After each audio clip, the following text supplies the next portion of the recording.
Hi, everyone. Tonight, we're going to wander back through streets that no longer exist as we knew them, with smells of coal smoke, the echo of cartwheels, and a rhythm of work that sounds fictional now.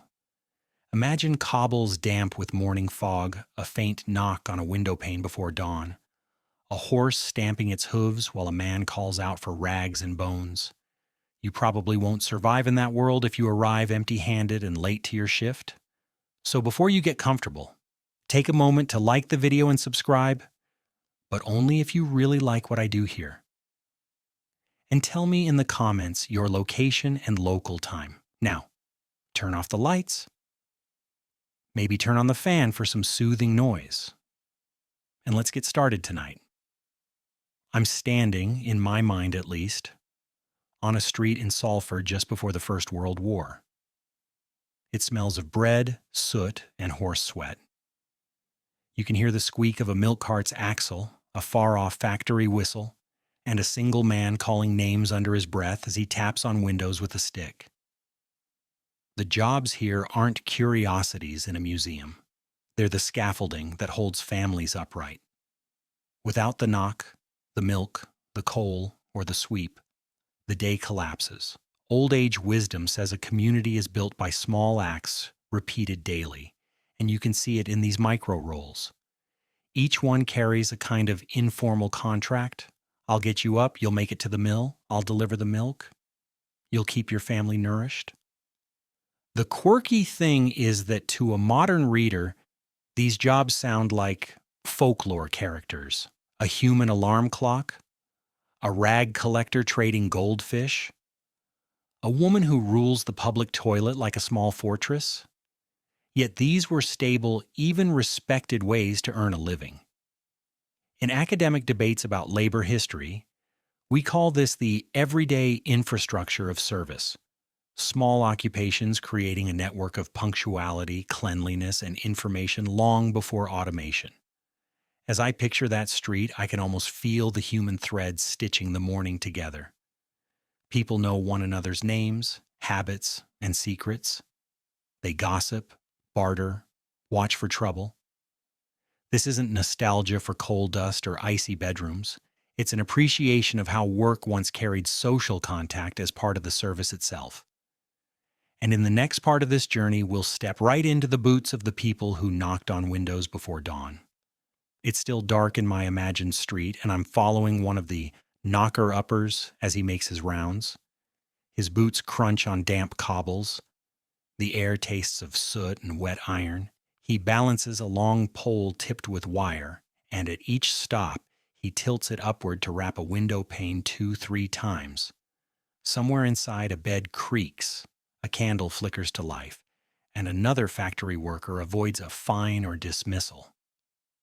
That's how a community's day began when no gadget could be trusted to do it for you. He's not a novelty act, he's a lifeline. In an era when wages were low and jobs precarious, punctuality wasn't just courteous, it was survival. Old age wisdom used to say, lose a shift, lose your dinner, and the knocker-uppers were living insurance against that. Some had already done a night watchman's patrol, sliding seamlessly from security work into dawn awakenings. Others were simply early risers monetizing sleeplessness. Each kept dozens of addresses and times in his head like a living spreadsheet, long before phones, alarms, or route planning apps. You could call them the first subscription service. For a few points a week, a mill hand bought peace of mind and punctuality. Clients developed a strange intimacy with their knocker-uppers without ever seeing them in daylight. There's a quirky detail I love from oral histories. Some used pea shooters instead of poles, firing dried peas at upstairs windows with sniper-like accuracy. Imagine being startled awake not by your smartphone, but by a stranger's perfect pea shot at the glass. In academic debate, you'll hear about temporal discipline during industrialization, how factories required workers to internalize the clock. The knocker-uppers were the human bridge between pre-industrial time and factory time. They stood at the hinge of an old world run by sun and bell and a new one run by shifts and whistles. As I walk alongside him, I'm struck by how personal the service feels. He knows which windows hold a sick child, which tenant has night duty and needs a later knock, which family can barely afford his fee but pays faithfully. This isn't just a job. It's a web of micro relationships. Today, an alarm app can jolt you awake, but it can't notice your drawn curtains or your empty bottle on the step. That's the quiet difference I'm tracing in these vanished roles. The morning is lighter now in my mind's eye, mist rising off terraced roofs as a different figure appears at the end of the lane. His cart rattles softly, glass bottles clinking in rhythm. It's the milkman, another of those humble anchors of daily life. He moves with practiced steps, swapping empties for fulls, tucking notes into wire carriers, and nodding at curtains twitching awake. This was never just a dairy delivery. In thousands of streets, the milk round was also an informal welfare check. Old age wisdom used to say, it's the regular face that saves you. And milkmen were that face for the elderly, the housebound, the distracted parent. If a bottle remained untouched, or if a note looked desperate, he would be the first to raise the alarm quietly with a neighbor. There's a quirky statistic from the 1950s that always makes me smile. In some towns, milkmen were credited with saving lives simply by noticing when a pensioner hadn't collected their bottle. In an academic debate about social capital, this is the perfect example. Service work doubling as community surveillance in the best sense. He also carried a little theater with him. Children would rush to the door for cream tops, maybe a sneaky extra egg or the promise of tomorrow's strawberry milk. Families left coins under bottle tops, trusting they'd be taken only by the milkman. That trust was part of the transaction. He didn't just deliver, he reassured. I trail him up narrow steps, past coal grates and kitchen doors. He greets dogs by name, knows who's just had a baby, who's saving for a holiday. It's not a scripted brand interaction. It's lived familiarity. Compare that to a supermarket delivery van today, efficient, anonymous, contactless. Yes, it's cheaper and faster, but it has no memory of you. By the time his cart rattles away, the street has quietly come alive. Curtains drawn back, kettles on, children's voices at windows. The milkman has stitched the first thread of the day's social fabric. Watching him go, I realize how much these old trades combined routine with care, making communities feel like extended households rather than clusters of strangers. A little later in this mental high street, the door to a public convenience swings open. Inside the tiled space stands a woman in a crisp apron with a belt full of keys, a mop in one hand, and a till in the other. She's the toilet attendant, the loo warden, and in her world there is no such thing as a throwaway interaction. Every visitor pays a penny, sometimes two, for cleanliness, safety, and a touch of dignity. These attendants weren't just cleaners. They were custodians. Old age wisdom said, "Show me your public toilets, and I'll show you your civilization." In Britain from the Victorian period right into the 1980s, these women made that proverb real. They polished brass, scrubbed tiles, and kept an eagle eye out for trouble. The quirky part is how entrepreneurial some became. Alongside the entrance fee, they sold emergency toiletries, hand towels, even sweets or cigarettes, creating little micro shops inside their tile kingdoms. Academic debates about gendered space often use these facilities as examples, spaces where women's labor maintained public hygiene yet remained invisible in official histories. To the traveling salesman or the mother with children in tow, the attendant was a gatekeeper who made a stressful moment manageable. Her presence discouraged vandalism, offered basic safety, and maintained an unwritten code of behavior. Regular commuters knew her name. Tourists remembered her stern glance or unexpected kindness. She became part of the mental map of the city, just like a landmark or a cafe. I watch her moving from cubicle to cubicle with brisk precision, yet also chatting to an elderly man about the weather or helping a lost child. She's part disciplinarian, part confidant. It's easy to laugh now at the idea of paying a penny to use a toilet, but back then, that coin bought more than a clean seat. It bought a sliver of order and predictability in public life. By the time she locks up for the evening, hundreds have passed through, each leaving a trace of small contact, a thank you, a glance, a question answered. Like the knocker-uppers and milkmen, she's another node in a web of service and vigilance that machines can replicate in function but not in presence. The street noise shifts in my imagination to a rolling clatter and the sing-song cry of any old iron. A horse tosses its mane, and a cart piled with worn clothes, bent pans, and scrap metal creaks past. This is the Rag and Bone Man, Britain's original recycler, and he's performing a kind of moving theater of exchange. Children dash out clutching cast-offs, thrilled by the chance to barter for a balloon, a few coins, or even, in the most legendary tales, a goldfish in a bag. Old age wisdom used to say, "Waste not, want not," and the Rag and Bone Men turned that maxim into a business model long before circular economy entered academic debate. There's something wonderfully quirky about the barter culture they created. Instead of paying for disposal, households turned spring cleaning into an event. People waited for the familiar cry, and deals were laced with gossip, jokes, or small kindnesses. Regular customers had standing arrangements, and the collector remembered who liked which trinket in return. It was as much about relationships as about rags. Down another lane, I meet the coalman, winter's heavy lifter. He's bent under a 50-kilogram sack, shoulders dusted black, boots slipping on wet steps. Day after day, he threads narrow alleys, steep garden paths, and tight coal cellar doors, delivering the raw fuel of life before gas and electric heating. His practiced flick tips the coal into a bunker with barely a spill, a small flourish of skill in an otherwise punishing job.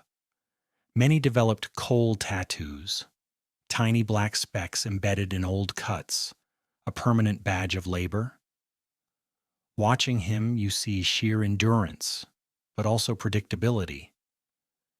Families knew when he'd come how much they could afford, and sometimes paid in installments. He was a reliable presence in the rhythm of the week, like the milkman or the knocker-upper, but carrying literal tons of work on his back. By the late 1960s, municipal waste collection, cleaner fuels, and central heating began eroding both trades. Yet the memory of the Rag and Bone Man's cry and the coalman's silhouette still sits in Britain's collective nostalgia. They remind us that recycling and energy delivery were once personal encounters, not faceless services. A community stitched together by exchanges as familiar as breathing. The atmosphere shifts again as we move from the clatter of carts to the echo of polished floors and clinking pins.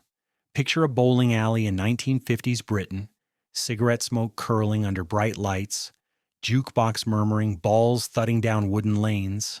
Perched just behind the pins is a teenager with nerves of steel. He's the human pin setter, part of the machinery, but also part of the spectacle. As each ball hurtles toward the pins, he crouches, times his move, leaps down, clears the wreckage, resets them in perfect formation, and scrambles back to a narrow ledge before the next shot. Old age wisdom would say, if you want pocket money, earn it with your reflexes. And these kids did exactly that. It sounds like a daredevil act, but it was a real job. For a few pennies a game, schoolboys and sometimes girls risked bruised shins and startled jumps to keep the fun going for players. Regular bowlers got to know their setters, sometimes tipping for speed. There's a quirky little detail in oral histories. Some setters wore makeshift shin guards like homemade armor, turning a dangerous shift into a kind of underground sport. In academic debate, this is a classic case of hidden labor, the work that makes leisure possible but remains invisible. Step out of the alley and into a department store, and you'd find another manual role requiring precision and poise: the lift attendant. Dressed in a smart uniform, white gloves on the lever, the attendant stands in a small moving room acting as operator, tour guide, and social buffer. Early lifts didn't stop themselves. They had to be leveled exactly with the floor to avoid tripping passengers. The attendant memorized each floor's wares. Second floor, ladies' fashions, millinery and accessories, delivering announcements like a stage line. It was part technical skill, part performance, part customer care. On the street outside, a red double-decker bus groans under the weight of passengers, and a conductor works the aisle with a ticket machine strapped across the chest and a pouch of change at the hip. They issue tickets, collect fares, announce stops, and keep order among school children and tired commuters. 2 rings on the bell means move on, 1 means stop. This code of bells is their language with the driver. They're multitasking masters, balancing on a moving vehicle while doing mental arithmetic and crowd control. These 3 roles, pin setter, lift attendant, bus conductor, formed an invisible choreography in everyday life. They required reflex, memory, judgment, and public contact, turning ordinary spaces into small stages. Automation, automatic pin setters, self-service lifts, one-person buses, erased the risk and the craft, but also the small human connections that gave these jobs their character. Remembering them now is like finding old ticket stubs or a faded scorecard, proof of a moment when even humble work carried skill and personality no machine could copy. Step behind the scenes of mid-century Britain and you'd find another layer of quiet expertise, keeping the country's conversations, paperwork, and living rooms running. In one building, there's a hall of cables and plugs stretching like a giant spider web, and at each desk sits a woman in a headset. She's a telephone exchange operator answering "Number, please," 100 times an hour, pulling cords, connecting people, and doing it all with calm politeness. Old age wisdom says, speak softly and carry a long memory. And these women did both. They knew hundreds of numbers by heart, kept a map of their community in their heads, and lived under a strict code of discretion because a single slip could expose private lives. Inside hotels, shops, and offices, smaller switchboards clicked and buzzed under the hands of switchboard girls. They weren't just receptionists. They were living directories, routing calls to managers, screening nuisances, and setting the tone for a company's first impression. A good switchboard girl could juggle dozens of lines, recognize a voice instantly, and do it all while smiling at a guest in front of her. The quirky thing is how many learned to give stock checking or travel tips as part of the call, an early form of multitasking customer service long before apps. In academic debates about emotional labor, this is a textbook case. Technical skill wrapped in warmth and tact. Move to the hum of an office, and the sound changes to a steady click-clack. Rows of typists, mostly young women, sit shoulder to shoulder in a pool, transforming dictation and handwritten drafts into perfect documents. With no delete key or spell check, a single mistake could mean retyping an entire page, so accuracy and speed were prized. Juniors took routine letters. Seniors handled confidential or complex reports. Supervisors timed their output with stopwatches like athletic coaches. It was a disciplined craft that filled offices with a distinct music of work. Back at home, the television flickers out and a different kind of professional arrives. The TV rental repairman. In an era when most families rented their sets, these men in branded vans were minor heroes. They carried toolboxes full of spare valves and resistors, diagnosing faults on the spot. Children peered round the door as if a magician had arrived.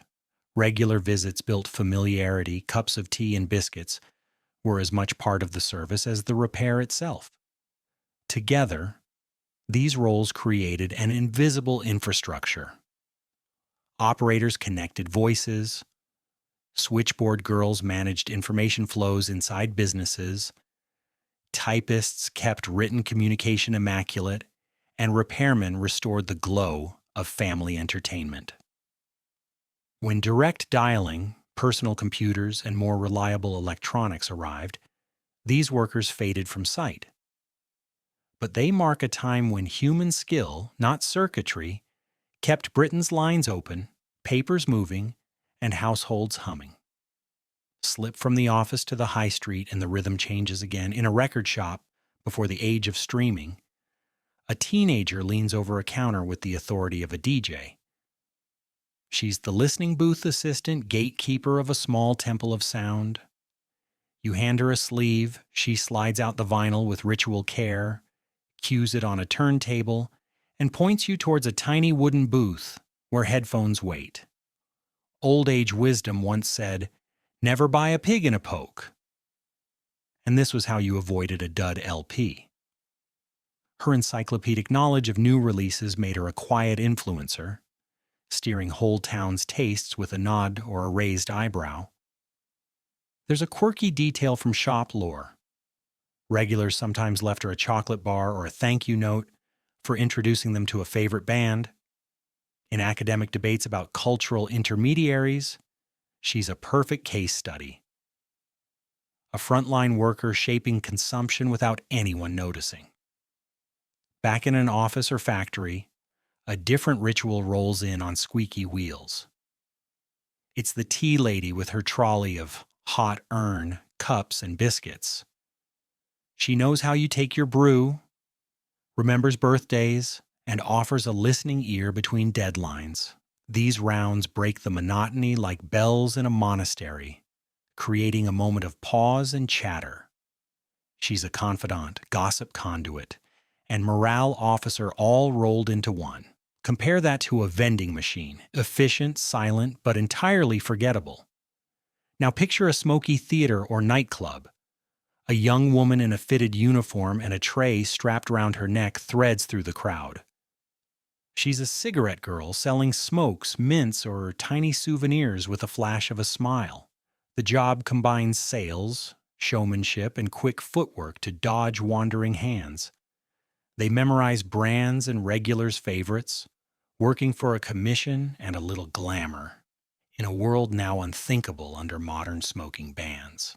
Tuned for maximum effect, knowing which streets spill children out like confetti. This is marketing as performance, part Pied Piper, part small business. Together, these small roles turned routine into ritual. They wrapped food, music, and indulgence in a personal touch. As automation, self-service, and electronic chimes arrived, the rituals faded. What's left are memories of human signatures and everyday treats. A tune, a cup of tea, a whispered record recommendation that made British life warmer than the function alone. The sound of our imagined street changes once more.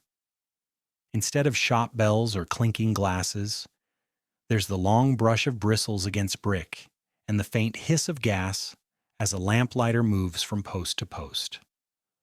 Well into the mid-20th century, chimney sweeps, lamplighters, and paper boys were still visible echoes of Victorian Britain, bridging old routines into modern life.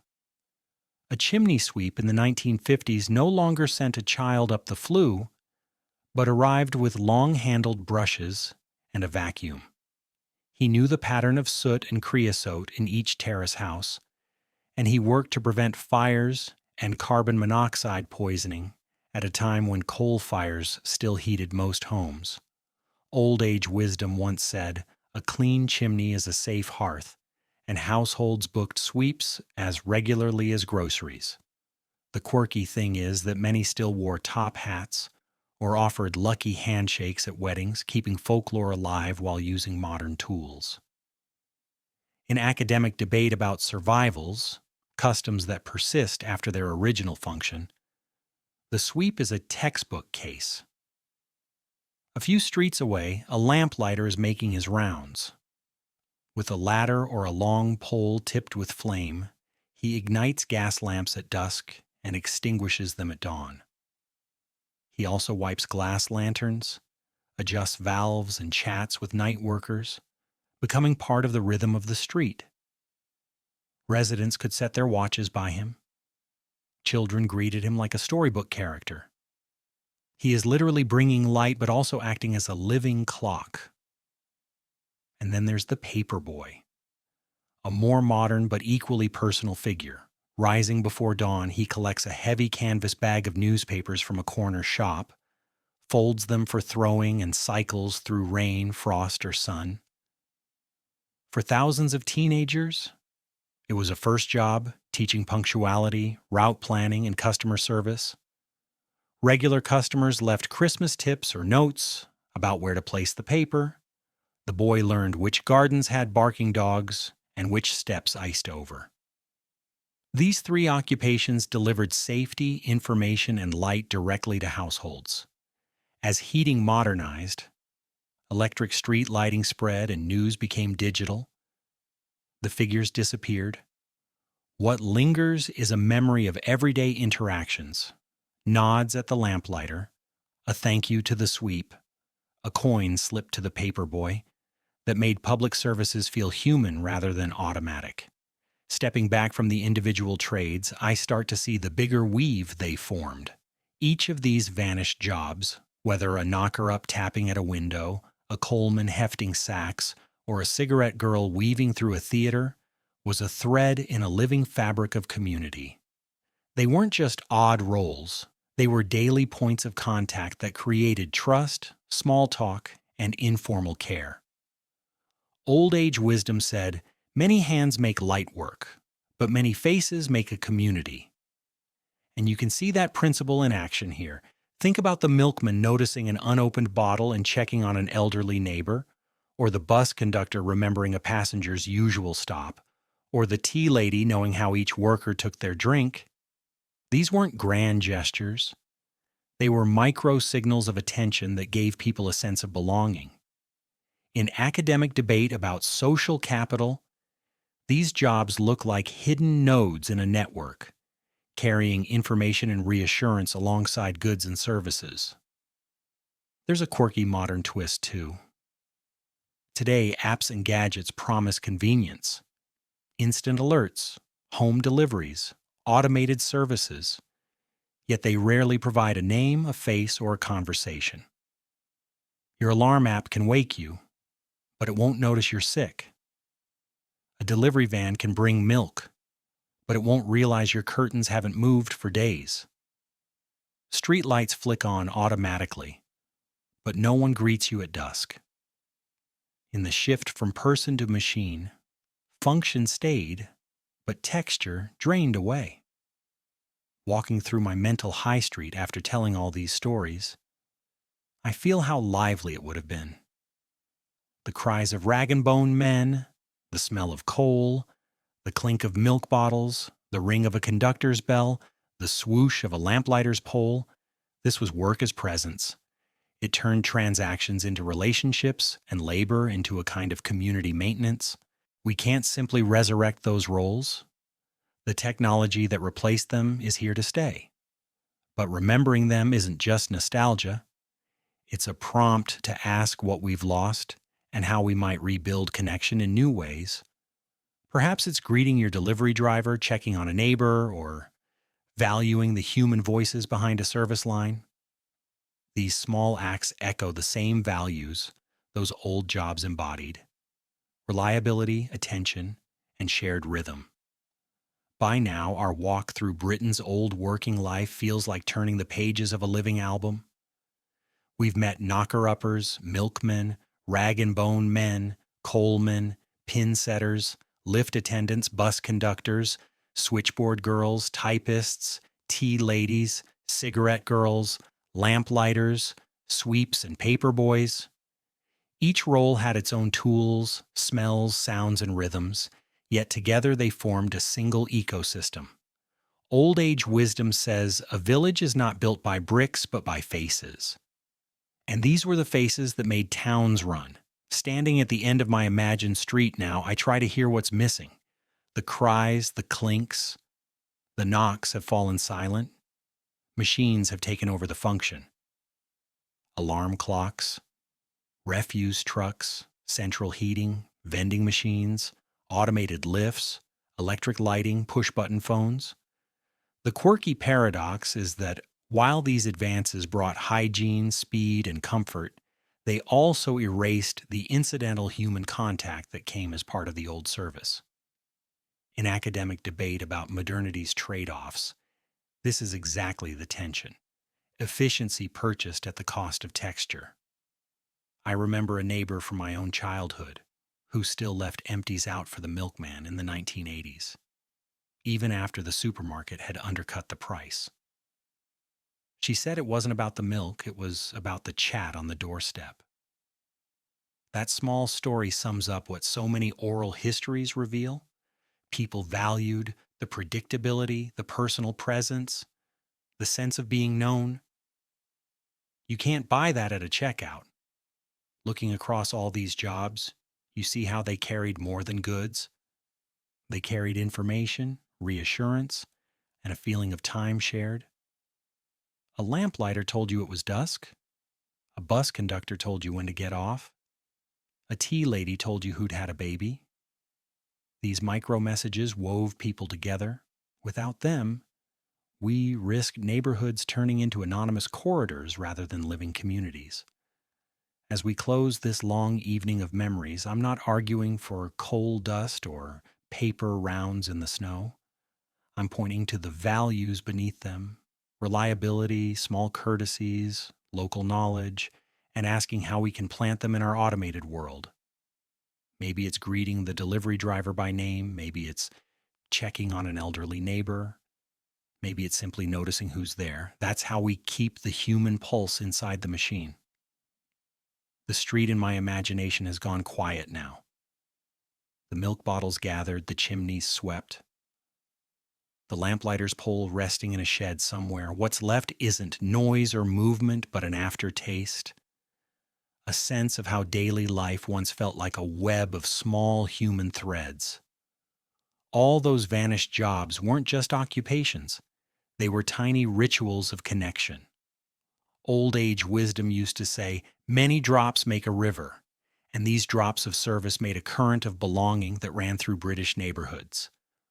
Looking at today's world, I can't ignore how thoroughly machines have stepped into these spaces. Alarm clocks and apps have replaced the knocker-uppers. Supermarkets and home delivery apps have replaced milkmen.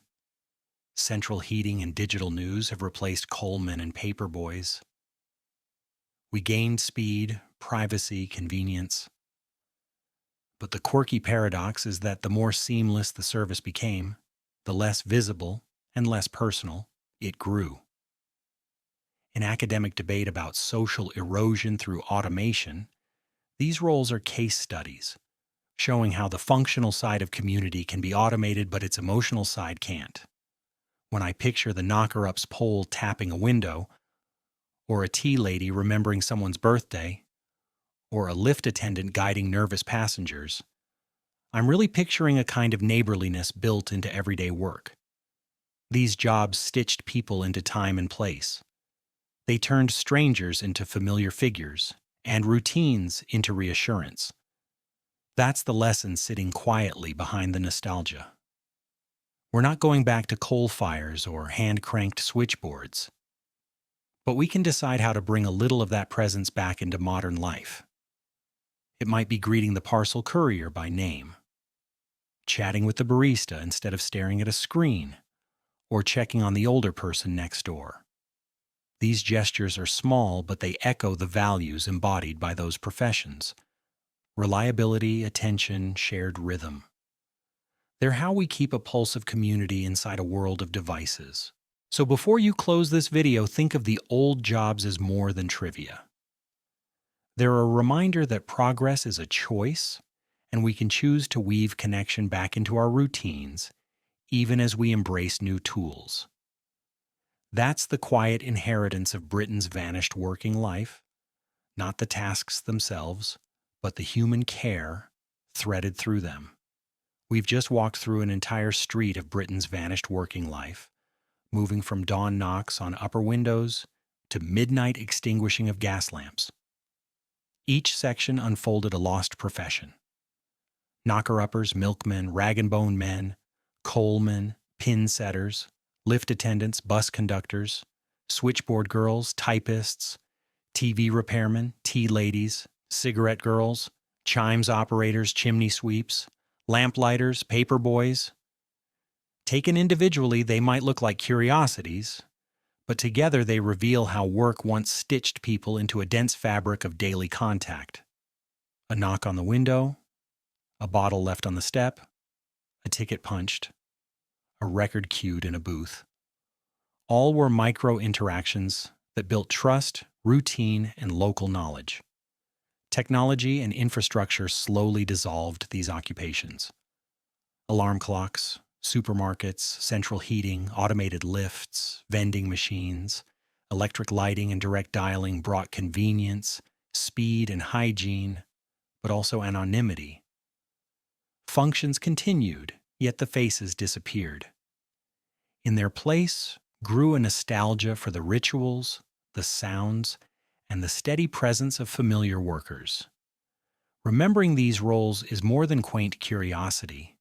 It highlights values, reliability, personal attention, shared rhythms that still matter. We may not bring back cold deliveries or hand-cranked switchboards, but we can bring back gestures of connection, greeting a delivery driver, checking on a neighbor, exchanging a few words instead of retreating into apps. These choices echo the old pattern of work as neighborliness. Britain's forgotten jobs show that communities weren't built only by infrastructure, but by the people who moved through it daily, carrying not just goods or services, but information, reassurance, and a sense of belonging. Progress need not erase that human element. By noticing it, valuing it, and weaving it intentionally into modern life, we can keep the spirit of those roles alive, updated for a new century, but still rooted in the quiet, sustaining power of everyday human contact